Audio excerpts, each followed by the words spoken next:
not a fan of Macross until you've watched Macross 7?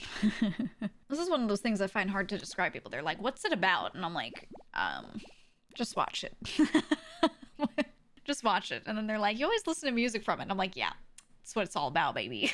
Like, I don't know how to describe it. Yeah, mecha and idols. Exactly.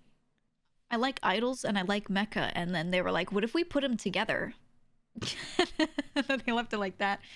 And it has a very, like, old picture of what idols are supposed to be in Japan, in a way.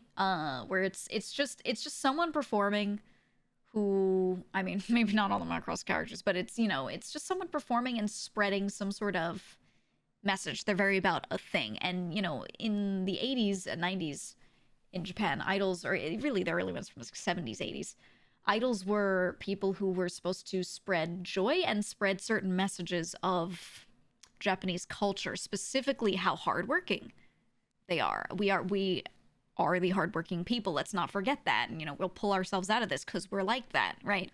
And it was that kind of message because they were decimated from the wars and they had to go through their restorations and rebuilding periods. So, you know, they were kind of just people that were singing about that to give people hope. That's really what it was. And that's where the idea of idols kind of came from, what they were made for.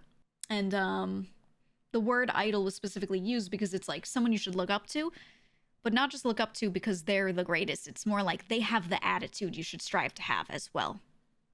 Right? That was what they were for, in a way. Morale officers with less trench coats, more skirts. You mean fewer trench coats? Yeah, no, you're right. It is exactly what it is.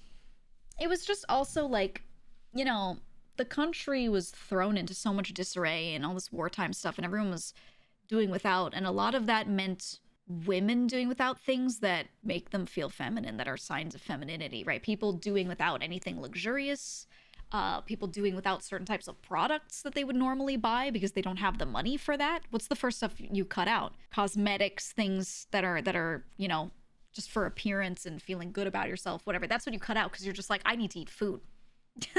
You know, you don't buy more clothes, etc. So idols being primarily female and putting forth a very feminine image and everything and all of that and being like, oh, so refreshing, what a nice girl. Like it was because of that, because they didn't have those things.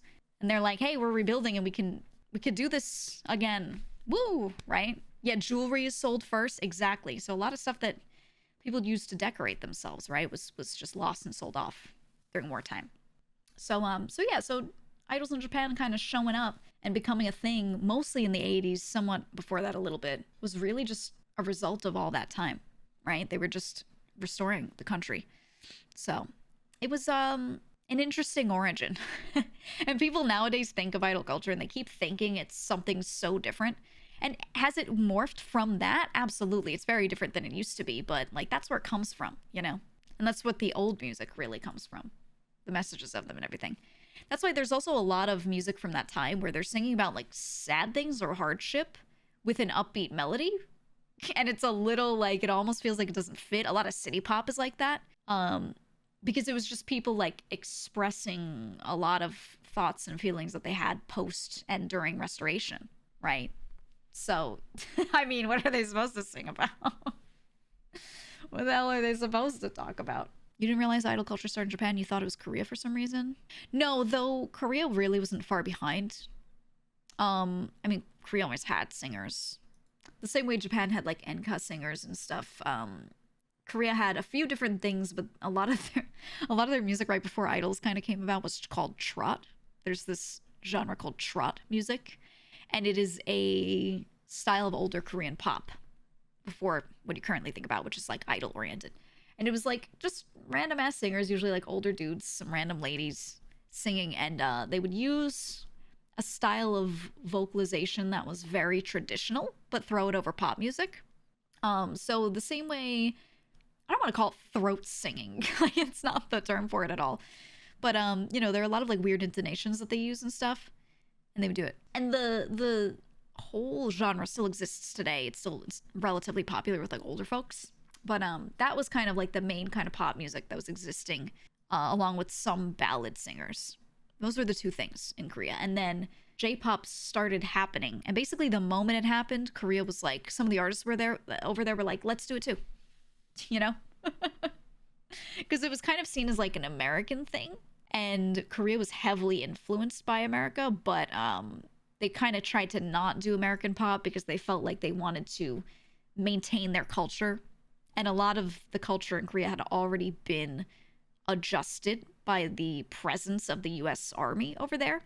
To this day, we have a fuck ton of US soldiers in Korea, just, you know, training there, holding down bases and stuff. And it's very intertwined, our military. So yeah, they kind of kept like their whole culture feeling still theirs through a lot of things like music and arts that they wanted to keep like uniquely Korean and not have too much influence. But yeah, then you know, J-pop J-pop happened with idols kind of coming in, and you know, China and everything was kind of also having their city pop era, and they couldn't resist. They were like, this sounds too good. And too many artists from Korea kept traveling to those countries and, you know, doing that type of music as well and getting into it. So it kind of bled over immediately. So a lot of the idol culture was inherited, but it was inherited very quickly and then developed into its own thing immediately. So you can say like one came first, but I feel like they all developed in tandem next to each other in different ways.